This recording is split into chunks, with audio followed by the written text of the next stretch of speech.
আসসালামু আলাইকুম প্রিয় দর্শক।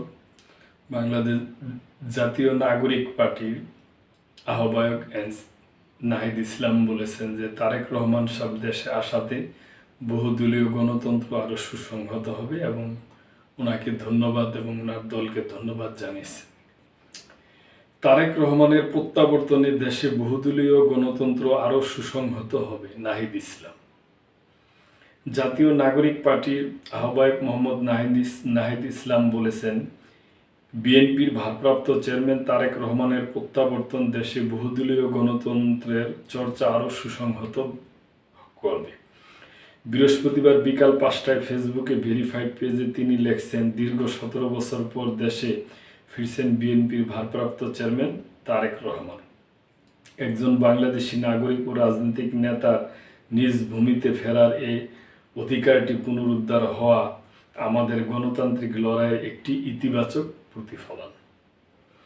নাহিদ ইসলাম বলেন, তারেক রহমান এবং তার পরিবার রাজনৈতিক ভিন্নমতের কারণে রাষ্ট্রীয় নির্যাতনের শিকার হয়েছিলেন এবং তাকে দীর্ঘ সময় নির্বাসনে থাকতে হয়েছে। আর হাজারো শহীদের রক্তদানের মধ্য দিয়ে গণঅভ্যুত্থানের ফলে এমন প্রেক্ষাপট তৈরি হয়েছে যেখানে তিনি ও তার পরিবার দেশে ফিরে আসতে পেরেছেন। তিনি বলেন, আমরা গণতান্ত্রিক মূল্যবোধে বিশ্বাসী বাংলাদেশ রাষ্ট্র চাই, যেখানে ভবিষ্যতে ভিন্নমতের কারণে কোনো রাজনৈতিক নেতৃবৃন্দকে রাষ্ট্রীয় দমন পীড়নের মধ্য দিয়ে যেতে হবে না।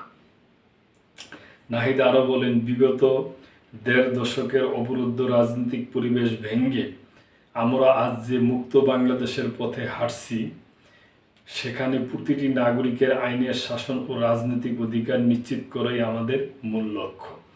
তিনি বলেন, তারেক রহমানকে স্বদেশে স্বাগত জানাই। দেশের গণতান্ত্রিক ভবিষ্যৎ নির্মাণে তার এই অংশগ্রহণ ফলপ্রসূ হোক।